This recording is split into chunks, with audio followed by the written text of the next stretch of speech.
పాప నువ్వై వెలుగిస్తూ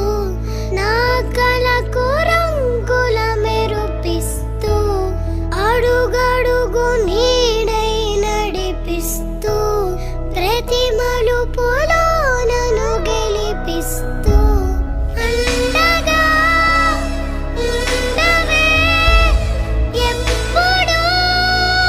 నువ్విలా పండుగై నిండవే లోపల వెలుపల నువ్వు నా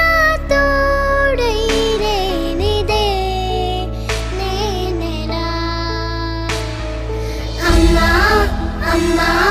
నీ వెన్నెలా నిత్యం నాపై ఉండాలి